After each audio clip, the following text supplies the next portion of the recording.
نئے سال کے آغاز میں ہی امریکی صدر ٹرمپ کے دو اقدامات گرین لینڈ پر امریکہ کا کنٹرول اور بورڈ آف پیس کا منصوبہ اقوام عالم کی توجہ کا مرکز بنے ہوئے ہیں، جہاں گرین لینڈ پر ممکنہ امریکی کنٹرول اور صدر ٹرمپ کے سخت بیانات اور اقدامات نے امریکہ کے اہم یورپی اتحادیوں کو تشویش میں مبتلا کر دیا، وہیں غزہ سے متعلق بورڈ آف پیس بھی کل ڈیووس میں چارٹر سائننگ تقریب کے بعد اب ایک عالمی فورم بن چکا ہے۔ وزیر اعظم شہباز شریف کی جانب سے چارٹر پر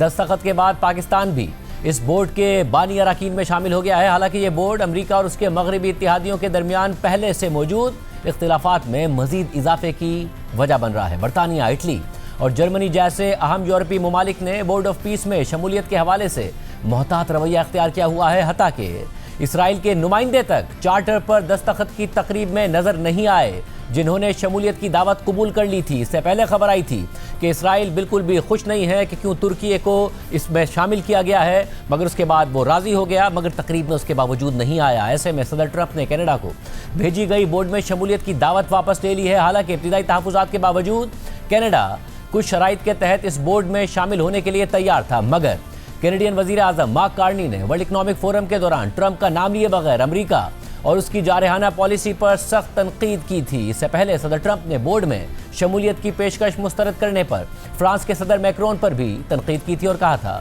کہ مجھے ان کی ضرورت ہی نہیں ہے کیونکہ وہ جلد اپنے عہدے سے رخصت ہونے والے ہیں۔ صورتحال میں پاکستان میں اپوزیشن نے پارلیمنٹ کے مشترکہ اجلاس میں حکومت پر شدید تنقید کی ہے کہ انہوں نے پارلیمنٹ کو اعتماد میں لیے بغیر ٹرمپ کے بورڈ آف پیس میں شمولیت اختیار کی ہے اور اس سے مسلم دنیا میں پاکستان کا امیج خراب ہو رہا ہے۔ حکومت نے بھی اس پر رد عمل دیتے ہوئے اپنا موقف دیا ہے۔ آج پارلیمنٹ کے مشترکہ اجلاس کے دوران سینٹ میں اور مجلس وحدت المسلمین کے سربراہ علامہ راجہ ناصر عباس نے حکومت کے فیصلے پر تنقید کرتے ہوئے کہا کہ حماس کو غیر مسلح کرنے کا جو کام نیتن یاہو نہ کر سکا، وہ کام بورڈ آف پیس کرے گا اور پاکستان اس بورڈ میں کسی کو اعتماد میں لیے بغیر شامل ہو گیا ہے۔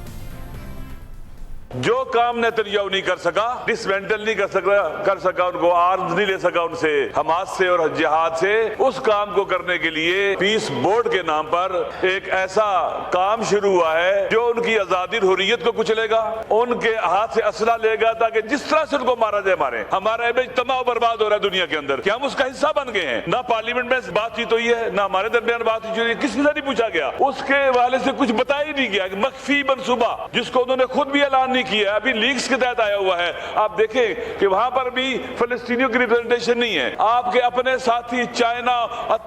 برطانیہ، فرانس اور اس طرح کے ممالک اس کا ساتھ نہیں دے رہے اور ہم بھاگ کے جا رہے ساتھ دے رہے ہیں۔ اس وقت ہر کوئی پریشان ہے کہ یہ ہمارا ملک کیا کر رہا ہے۔ اس کے علاوہ رکن قومی اسمبلی اور جمعیت علماء اسلام کے سربراہ مولانا فضل الرحمان نے کہا کہ وزیر اعظم اتنے بڑے مسئلے پر پارلیمنٹ اور اپنی کابینہ کو اعتماد میں لیے بغیر کیسے چلے گئے؟ ہم جس طرف جا رہے ہیں یہ پاکستان کے مستقبل کی تاریکی کا ایک اقدام ہے۔ اگر ہمارے اندر ضمیر ہے، میں حکومت سے بھی کہنا چاہتا ہوں آپ بھی پاکستانی ہیں، اپوزیشن سے بھی کہنا چاہتا ہوں ہم سب ایک قوم ہیں، کم از کم ان شرائط کی بنیاد پر بورڈ آف پیس کو پارلیمنٹ آج مسترد کر دیا۔ اگر پرائم منسٹر صاحب گئے ہیں، انہوں نے اس ایوان کو اعتماد میں نہیں لیا، انہوں نے اپنی کابینہ کو اعتماد میں نہیں لیا، کیوں چلے گئے ہیں اتنے بڑے مسئلے کے اوپر؟ ہمارا کہاں کیا مقام رہ گیا ہے دنیا کے اندر؟ اپوزیشن رہنماؤں کی اس تنقید پر جواب دیتے ہوئے وفاقی وزیر منصوبہ بندی احسن اقبال نے کہا کہ جس امن پر فلسطینی عوام نے جشن منایا، آج ہم اسی امن کو قبول کرنے سے انکار کر رہے ہیں۔ اگر ہم اپنے بردر اسلامی ممالک کے ساتھ مل کر فلسطینی عوام کے لیے کوئی کردار ادا کر سکتے ہیں تو یہ پاکستان کی ایک سفارتی کامیابی ہے۔ عالم اسلام کے ممالک نے مل کر ایک انیشیٹو لیا، جس امن کو فلسطین کے عوام نے سیلیبریٹ کیا، آج ہم اس امن کو قبول کرنے سے انکار کر رہے ہیں۔ آج اگر بورڈ آف پیس میں پاکستان نہ جاتا تو یہ ہمارے فاضل اراکین اسی شد و مد کے ساتھ تقریر کر رہے ہوتے کہ پاکستان تنہا رہ گیا ہے، پاکستان کو کسی نے پوچھا نہیں ہے۔ ہم اپنے برادر اسلامی ملکوں کے ساتھ مل کر فلسطین میں اور غزہ میں امن کے لیے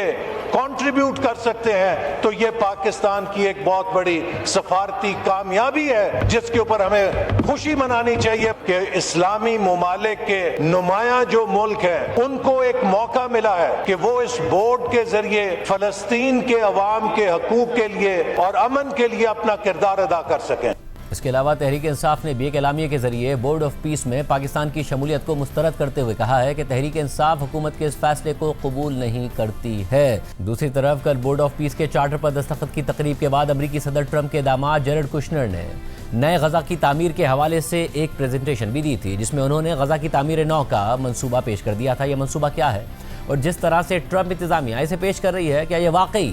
غزہ کے فلسطینیوں کے لیے مفید ثابت ہوگا؟ اس حوالے سے رائٹرز کی رپورٹ کے مطابق امریکہ نے جمعرات کو ایک نیا غزہ بنانے کے منصوبے کا اعلان کر دیا ہے، جسے مکمل طور پر نئے سرے سے تعمیر کیا جائے گا۔ اس منصوبے میں رہائشی ٹاورز، ڈیٹا سینٹرز اور سی سائڈ ریزورٹس شامل ہوں گے، اور یہ اقدام صدر ٹرمپ کی اس کوشش کا حصہ ہے جس کا مقصد اسرائیل اور حماس کے درمیان جنگ بندی کو آگے بڑھانا ہے۔ تاہم یہ جنگ بندی بار بار کی خلاف ورزیوں کی وجہ سے غیر یقینی کی صورتحال کا سامنا کر رہی ہے۔ غزہ میں ہیلتھ آفیشلز کے مطابق جمعرات کو اسرائیلی فضائی حملوں میں کم از کم 5 فلسطینی شہید ہو گئے ہیں۔ امریکی صدر ٹرمپ نے اس جنگ بندی کو ایک وسیع تر بورڈ آف پیس میں تبدیل کر دیا ہے، جس کا مقصد عالمی سطح پر تنازعات کا حل تلاش کرنا ہے۔ جمعرات کو سوئٹزرلینڈ کے شہر ڈیووس میں اس بورڈ کے قیام کے چارٹر پر دستخط کرنے کی تقریب کے بعد صدر ٹرمپ نے اپنے داماد جیرڈ کشنر کو دعوت دی کہ وہ غزہ سے متعلق اپنا ترقیاتی منصوبہ پیش کریں۔ وہ غزہ جس کے گنجان آباد شہر اور قصبے 2 سالہ جنگ کے بعد کھنڈرات میں تبدیل ہو چکے ہیں۔ ڈیووس میں ٹرمپ کے ابتدائی منصوبوں کا ذکر کرتے ہوئے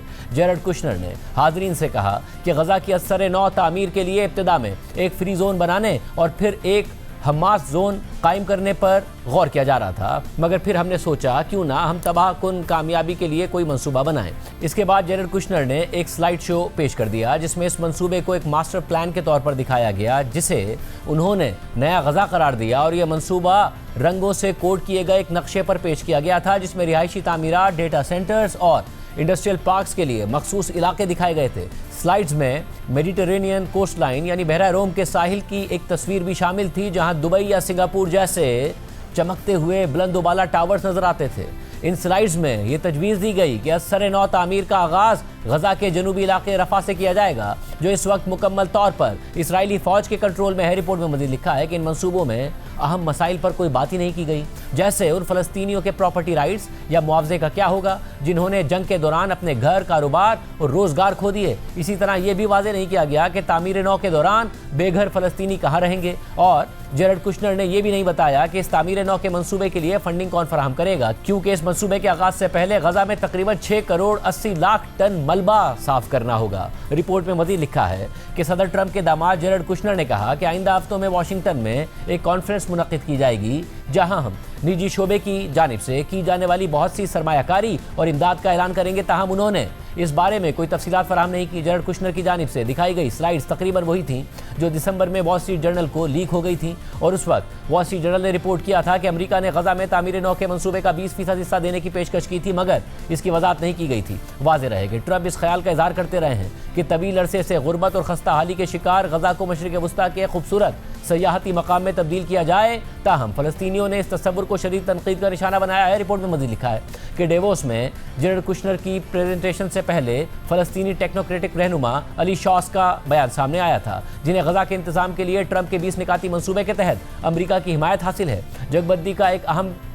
مگر تاحال نامکمل پہلو غزہ کے رفح بارڈر کراسنگ کو دوبارہ کھولنا ہے تاکہ فلسطینیوں کی آمد و رفت ممکن ہو سکے۔ ویڈیو لنک کے ذریعے خطاب کرتے ہوئے علی شاس نے اعلان کیا کہ رفح کراسنگ اگلے ہفتے کھول دی جائے گی۔ اسرائیل اس گزرگاہ کے غزہ والے حصے کو کنٹرول کرتا ہے، اور اس نے حماس کی جانب سے آخری اسرائیلی یرغمالی کی باقیات کی واپسی تک فی الحال اسے دوبارہ کھولنے سے انکار کر رکھا ہے۔ تاہم علی شاس کے اعلان کے بعد ایک اسرائیلی سیاسی ذریعے نے بتایا کہ اسرائیلی یرغمالی کی باقیات کی واپسی کے لیے خصوصی کوششیں کی جا رہی ہیں، اور اسرائیل آئندہ ہفتے سے رفح کراسنگ دوبارہ کھولنے پر بات چیت شروع کر دے گا۔ رپورٹ میں مزید لکھا ہے کہ ٹرمپ کے غزہ منصوبے کے اگلے مرحلے میں حماس کا غیر مسلح ہونا، بین الاقوامی امن دستوں کی غزہ میں تعیناتی اور اسرائیلی فوج کا مزید پیچھے ہٹنا شامل ہے۔ پہلے مرحلے کے بعد غزہ کے نصف سے زائد حصے پر اسرائیل کا کنٹرول برقرار ہے، جبکہ حماس کے پاس ساحل کے ساتھ ایک محدود سا علاقہ موجود ہے۔ اس کے باوجود اسرائیل غزہ میں فضائی اور آرٹلری حملے جاری رکھے ہوئے ہیں، اور اسرائیل اکثر حماس کے جنگجوؤں پر اپنے فوجیوں پر حملوں کی تیاری یا اپنے زیر کنٹرول علاقوں میں دراندازی کا الزام عائد کرتا ہے۔ غزہ کے سب سے بڑے اسپتال الشفا اسپتال کے حکام نے بتایا کہ جمعرات کو غزہ سٹی کے علاقے زیتون میں اسرائیلی ٹینک کی گولہ باری سے 4 فلسطینی شہید ہو گئے، جبکہ جنوبی علاقے خان یونس میں اسرائیلی فائرنگ سے ایک اور فلسطینی شہید ہو گیا۔ اس سے ایک دن پہلے یعنی بدھ کو اسرائیلی فائرنگ سے 11 افراد شہید ہو گئے، جن میں 2 بچے اور 3 صحافی شامل تھے۔ صحافتی تنظیموں کے مطابق صحافی بے گھر افراد کے خیموں کے ڈرون کے ذریعے فلمنگ کر رہے تھے، جبکہ کسی ثبوت کے بغیر اسرائیلی فوج نے کہا کہ جس ڈرون کو وہ استعمال کر رہے تھے وہ حماس سے منسلک تھا اور اسرائیلی فوجیوں کی سلامتی کے لیے خطرہ بن رہا تھا۔ اس ساری صورتحال میں غزہ کے حکام کے مطابق جنگ بندی کے نافذ ہونے کے بعد سے اسرائیل 480 سے زائد فلسطینیوں کو شہید کر چکا ہے، جبکہ غزہ میں 3 اسرائیلی فوجی مارے گئے ہیں۔ فلسطینی حکام کے مطابق 7 اکتوبر 2023 کے بعد سے اسرائیلی کارروائیوں میں اب تک 71,000 فلسطینی شہید ہو چکے ہیں۔